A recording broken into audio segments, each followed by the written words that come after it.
Chers consoeurs, chers confrères, bonjour. Je suis Julien Janto, cardiologue à la clinique Saint-Joseph à Trélazé, et j'ai le plaisir de vous présenter les dernières recommandations et nouveautés thérapeutiques dans la prise en charge des dyslipidémies. Habituellement, nous nous rencontrons physiquement à l'occasion de FMC, mais étant donné le contexte sanitaire actuel, nous proposons cette vidéo de formation médicale continue et nous espérons en faire d'autres dans les semaines ou les mois à venir. À noter, cette vidéo n'est pas soutenue ou financée par l'industrie pharmaceutique.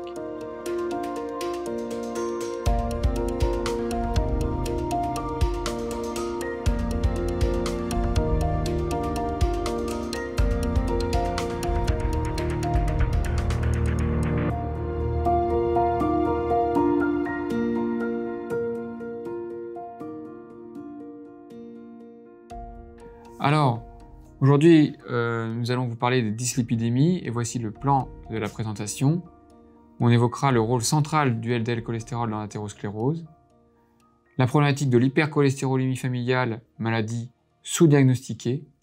On évoquera plus en détail les recommandations ESC 2019 et notamment les nouvelles cibles du LDL-cholestérol. On parlera prévention primaire à partir de cas cliniques. Et on parlera prévention secondaire et de la nouveauté thérapeutique en prévention secondaire, les inhibiteurs des PCSK9. Alors, commençons par le rôle central du LDL-cholestérol qui est rappelé dans les recommandations ESC 2019. Il est bon de connaître les preuves du concept pour l'expliquer à nos patients, notamment depuis la polémique des statines de 2016, et favoriser ainsi l'adhésion des patients. Je ne vais pas détailler ici toutes les preuves du concept, mais vous fournir quelques éléments épidémiologiques. Dès 1957, avec l'étude Framingham, le lien entre cholestérol total et maladie coronaire a été démontré. Et plus récemment, sur un registre indépendant français des Hauts-de-France, on voit que les patients coronariens bien traités, avec un LDL-cholestérol inférieur à 0,7 g par litre, font moins d'événements cardiovasculaires que les patients qui ne sont pas à la cible en rouge ou qui ne sont pas suivis en vert. Une autre preuve du concept, c'est l'hypercholestérolémie familiale. En effet, lorsque on présente une maladie génétique qui induit un LDL-cholestérol haut, eh bien, cela s'accompagne d'une augmentation de la mortalité cardiovasculaire. Alors, l'hypercholestérolémie familiale est une maladie très fréquente, c'est la maladie génétique la plus fréquente en France. Il faut l'évoquer dès que vous avez un patient avec un LDL-cholestérol élevé. 99% des cas ne sont pas diagnostiqués en France, et il s'agit de 10% des syndromes coronariens aigus du sujet jeune. Alors on l'évoque sur la présence d'arcs cornéens, de xanthomes, sur des antécédents personnels ou familiaux, mais surtout sur le taux de LDL-cholestérol. On a un score qui permet d'évaluer la probabilité de la maladie, mais en pratique, vous pouvez retenir que plus de 3,3 g par litre, le diagnostic est affirmé, et plus d'1,9 g par litre de LDL-cholestérol, le diagnostic doit être suspecté. Quand le diagnostic est suspecté, le patient doit être adressé à un service d'endocrinologie pour enquête génétique et dépistage familial. Ces patients avec hypercholestérolémie familiale sont à haut risque cardiovasculaire, ils ont des objectifs de LDL-cholestérol bas, 0,7 g par litre en prévention primaire et 0,55 g par litre en prévention secondaire. Alors venons-en maintenant dans le détail aux cibles de LDL-cholestérol et aux dernières recommandations de la Société européenne de cardiologie, ces recommandations qui ont été publiées en 2019. Les recommandations ESC 2019 nous disent tout d'abord d'évaluer le risque cardiovasculaire. Cette évaluation du risque cardiovasculaire peut se faire avec l'échelle SCORE qui a été validée à partir de 12 études, plus de 120 000 patients, qui a des limites, notamment chez le sujet jeune, chez le sujet très âgé, qui ne doit pas être utilisé chez le patient diabétique, mais qui permet de préciser le risque cardiovasculaire, notamment pour les patients de 50 à 65 ans. Le chiffre exprimé sur l'échelle SCORE est le pourcentage de risque de mourir d'un événement cardiovasculaire dans les 10 ans qui suivent. Si vous multipliez par 3 chez l'homme ou 4 chez la femme, c'est le risque d'événements cardiovasculaires totaux. Alors en fonction de cette échelle, eh bien, les patients sont à très haut risque intermédiaire ou risque faible. Alors tout d'abord, les patients à très haut risque sont les patients avec un score de plus de 10%, ou encore les patients en prévention secondaire, ou encore les patients diabétiques avec atteinte d'organes cibles. Ces patients, maintenant, doivent être traités pour un objectif de LDL cholestérol inférieur à 0,55 g par litre et une chute du LDL cholestérol initial de plus de 50%. On a aussi les patients à haut risque cardiovasculaire, ce sont les patients qui apparaissent en rouge dans l'échelle SCORE, ou les patients avec un diabète sans atteinte d'organes cibles, ou encore avec une insuffisance rénale chronique modérée. Pour eux, l'objectif de LDL cholestérol est inférieur à 0,7 g par litre, avec une baisse de 50% du LDL cholestérol. Ils apparaissent ici en rouge. En jaune, ce sont les patients à risque intermédiaire. Ce sont les patients qui ont un risque score entre 1 et 5%. Ce sont aussi les patients diabétiques jeunes avec un diabète non compliqué de moins de 10 ans. Chez ces patients, l'objectif de LDL cholestérol sera de moins de 1 g par litre. Enfin, tout le reste, c'est le vert, c'est les patients à bas risque. Et ces patients à bas risque, c'est le reste de la population et l'objectif, c'est 1,16 g par litre. En prévention primaire, l'objectif est donc 1 g par litre dans le risque modéré, 1,16 g par litre dans le risque faible, et les recommandations nous disent également de démarrer une statine pour tous les patients de plus de 40 ans avec un LDL cholestérol supérieur à 1,9 g par litre. Alors sur quoi se basent ces recommandations qui peuvent paraître strictes de la Société européenne de cardiologie? Les anciennes recommandations s'étaient basées sur les études avec les statines qui avaient montré un bénéfice, y compris sur la mortalité en prévention primaire et en prévention secondaire, et un bénéfice également de traiter précocement et fort à la phase aiguë de l'infarctus. Mais les nouvelles recommandations sont basées sur ces 5 études qu'on va détailler quelque peu. Tout d'abord, la méta-analyse CCT, publiée en 2015, est une méta-analyse poulant les études sur les statines et permettant de pouler ainsi 174 000 patients. Et cette méta-analyse met en évidence que, à la fois en prévention primaire et en prévention secondaire, la prise de statine permet de diminuer la mortalité cardiovasculaire et les événements cardiovasculaires. Et chaque baisse de 0,35 g par litre de LDL cholestérol s'accompagnait de 22% d'événements cardiovasculaires en moins, et ce de façon linéaire. Et ce traitement par statine n'était pas accompagné à un surrisque de cancer. À partir de cette méta-analyse CCT, que sont apparus les seuils de 1,16 en prévention primaire et 1 g pour les risques modérés, du fait que 1,16 c'était le taux de LDL chez les patients traités par statine, et 1 g le taux de LDL chez les patients traités par forte dose de statine. Ensuite, il y a eu l'étude WOOSCOP à 20 ans. L'étude WOOSCOP à 20 ans a testé l'intérêt de la pravastatine versus un placebo chez des patients en prévention primaire non diabétique avec un LDL cholestérol supérieur à 9 g par litre. Et on voit que les courbes mettent du temps mais divergent en faveur de la pravastatine avec une nette diminution des événements cardiovasculaires dans le groupe pravastatine sans augmentation des événements non cardiovasculaires. C'est de cette étude que vient le seuil de 1,9 g par litre de LDL cholestérol en prévention primaire pour introduire une statine chez tous les patients. Et puis enfin, il y a eu des études avec des médicaments hors statine qui ont montré que lower is better et que lorsqu'on rajoute dans IMPROVE-IT de l'ézitimib à une statine, eh bien, en prévention secondaire, on va abaisser d'un peu moins de 10% encore le risque d'événements cardiovasculaires. Et ça, on détaillera un petit peu plus tard. Lorsqu'on rajoute des inhibiteurs des PCSK9 à un traitement par statine en prévention secondaire, on diminue de l'ordre de 15% les événements cardiovasculaires. Ces études ayant testé des niveaux de LDL cholestérol très bas avec l'ézitimib et avec les inhibiteurs des PCSK9 ont montré que ce LDL bas n'était pas associé à une augmentation d'événements non cardiovasculaires et notamment pas de surrisque de cancer. Alors si on s'intéresse maintenant à la problématique de la prévention primaire, je vous rappelle les recommandations: démarrer une statine à 1,9 g par litre, Le risque modéré, c'est 1 g par litre et le reste de la population, 1,16 g par litre. En prévention primaire, il ne faut pas confondre objectif de LDL cholestérol et seuil d'intervention médicamenteuse. La prescription de recommandations diététiques doit se faire en première intention.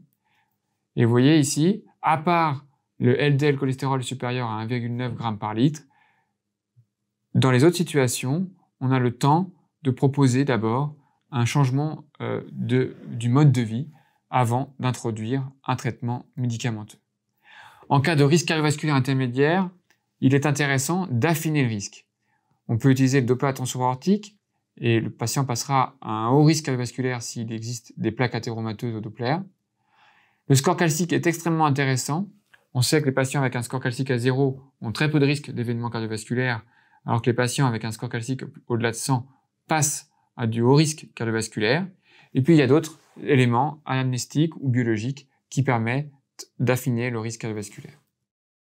Quoi qu'il en soit, en prévention primaire, à l'échelon individuel, le rapport bénéfice-risque de la statine est positif, car le risque de toxicité est très faible et le bénéfice est homogène, que ce soit sur le risque d'AVC ou d'infarctus.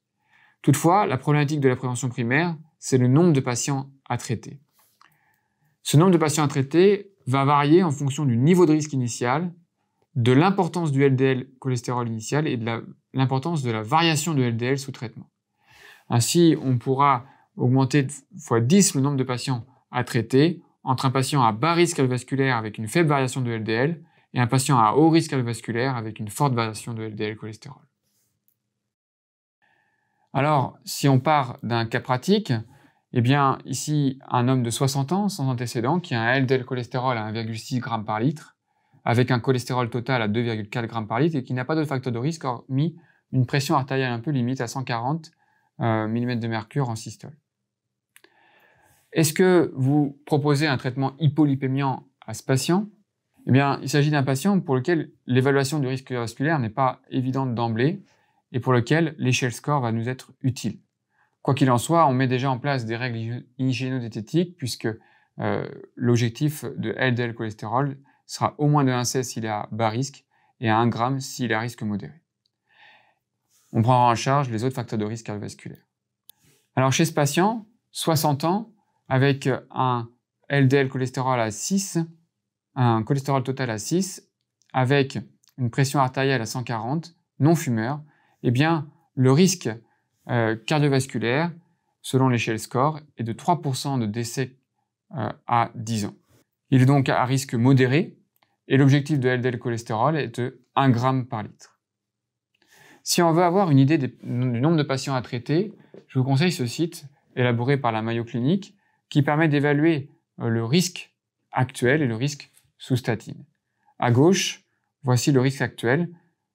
100 patients de ce type, comme présenté dans le cas clinique, sur 100 patients de ce type, 89 ne vont pas présenter d'événement à 10 ans et 11 vont présenter un infarctus à 10 ans. Si on met en place des doses standards de statine, 3 infarctus vont être évités grâce au traitement. Si on met en place des fortes doses de statine, 4 événements vont être évités. Pour revenir au cas clinique, si on suit le cas clinique, on se situe dans cette case jaune où on commence par proposer une intervention sur le mode de vie et ensuite ajouter un médicament, et notamment une statine, si le LDL n'est pas contrôlé. C'est typiquement un cas intéressant pour réaliser un Doppler à tension aortique ou encore mieux un score calcique coronaire pour affiner le risque. C'est pas ce qui a été fait dans ce cas clinique et 9 fois plus tard, après règle hygiéno-diététique, le LDL cholestérol est à 1,5 g par litre. Alors on décide d'introduire une statine et on a pour objectif 1 g, donc une baisse de 30%. Et on va mettre en place une statine permettant cette baisse de 30% qui peut être par exemple de la pravastatine 40 mg ou encore de l'atorvastatine 10 mg. Là, il s'agissait d'un patient à risque intermédiaire où l'évaluation du risque n'est pas toujours très simple. Il y a des formes plus simples, des cas plus simples comme ici un patient de 38 ans avec un LDL cholestérol à 1,45 g par litre. Là, d'emblée, on sait que ce patient qui n'a pas d'autre facteur de risque est à bas risque cardiovasculaire, que son objectif de LDL cholestérol sera de 1,16 g par litre, mais que pour l'heure, on ne va pas mettre en place de thérapeutique, mais surtout des règles hygiéno-diététiques. Si on fait le score d'un Mayo Clinique, on voit que ce patient, il a un risque sur 100 de réaliser un infarctus dans les 10 ans, et que si on lui prescrit des fortes doses de statine, ce risque sera toujours de 1%. Et donc là, le nombre de patients à traiter est extrêmement important, et il faudra sans doute privilégier les règles hygiéno-diététiques. Donc en prévention primaire, il faut évaluer le risque, affiner le risque surtout pour le risque intermédiaire, et déterminer son objectif de LDL cholestérol en mettant en place initialement des règles hygiéno-diététiques et secondairement une statine d'emblée si LDL supérieur à 1,9. Quelle escalade thérapeutique proposée dans le cadre de la prise en charge d'une dyslipidémie? On l'a commencé à le voir.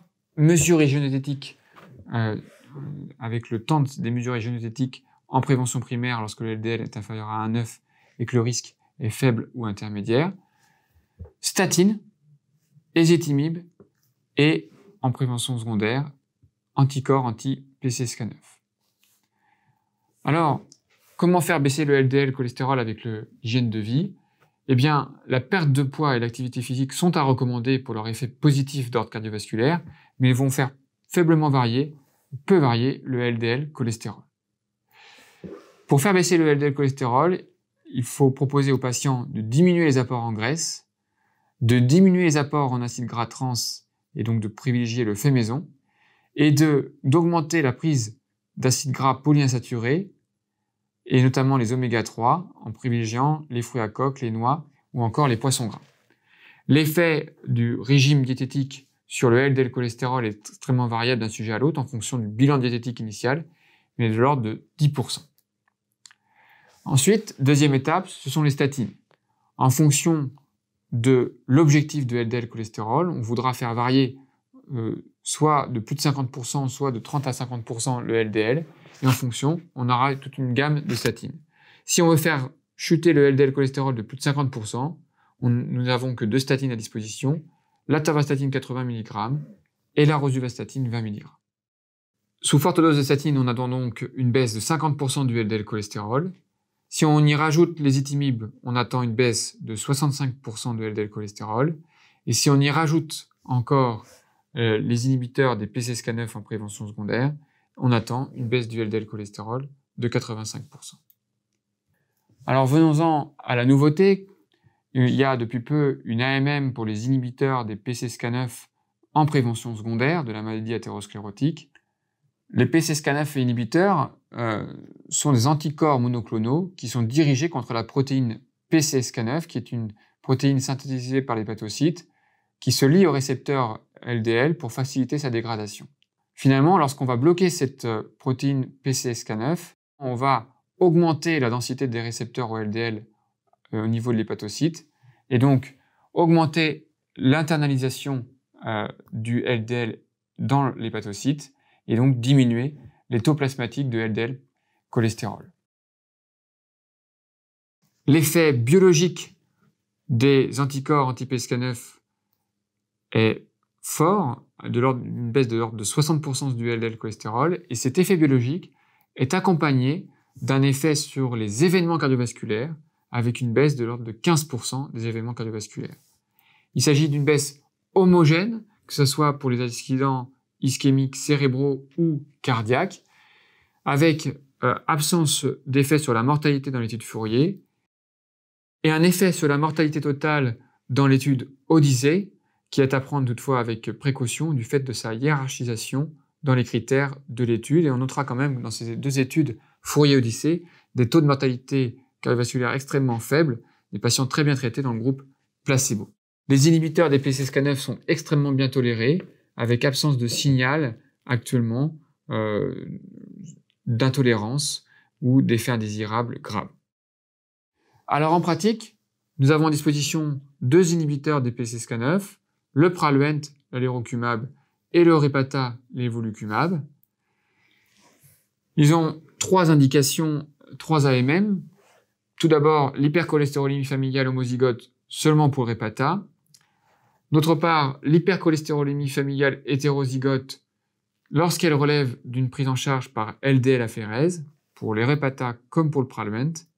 Et surtout, une nouvelle AMM en prévention secondaire, en cas d'échec des autres traitements pour obtenir la cible, et après exclusion d'une hypercholestérolémie secondaire, syndrome néphrotique, hypothyroïdie. Pour le Repatha, il peut être prescrit dans toute prévention secondaire, infarctus, AVC, artérite.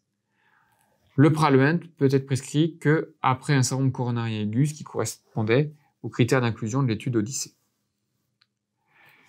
À noter, il n'y a pas d'AMM pour l'intolérance aux statines, et un patient chez qui on introduit un inhibiteur de PCSK9 doit bénéficier d'une coprescription d'une statine à la dose maximale tolérée, et en troisième ligne, après également la prescription des éthymines. L'indication est également que si le LDL est supérieur à 0,7 g par litre, sachant que la cible est de 0,55 g par litre. Il doit être introduit pour l'heure par un endocrinologue ou un cardiologue, avec une demande d'accord préalable que nous réalisons dans le service sur amélie.fr, mais qui peut se faire également par papier.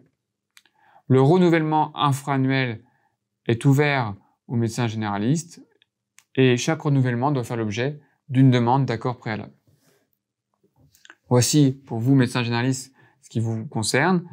Le patient est sous inhibiteur des PCSK9. Vous n'êtes pas autorisé pour l'instant à l'introduire, mais vous pouvez le prolonger si la prescription initiale, l'instauration a été faite il y a moins de 12 mois. Quelles sont les posologies des inhibiteurs des PCSK9? Pour chacun d'entre eux, c'est une injection tous les 15 jours, 140 mg pour le Repatha, 75 mg pour le Praluent, qui peut être augmenté à 150 mg par injection si on n'est pas à la cible de LDL cholestérol.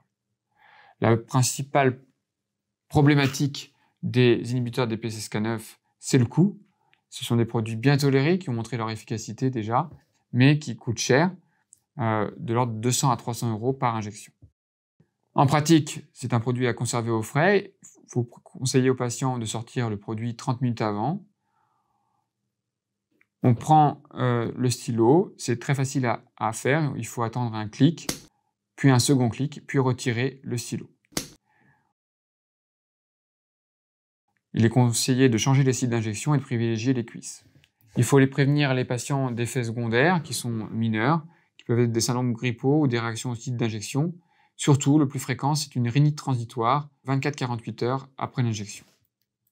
Il n'y a pas de suivi biologique nécessaire, y compris hépatique, et il ne faut pas prescrire l'insuffisance rénale sévère en raison d'absence de données.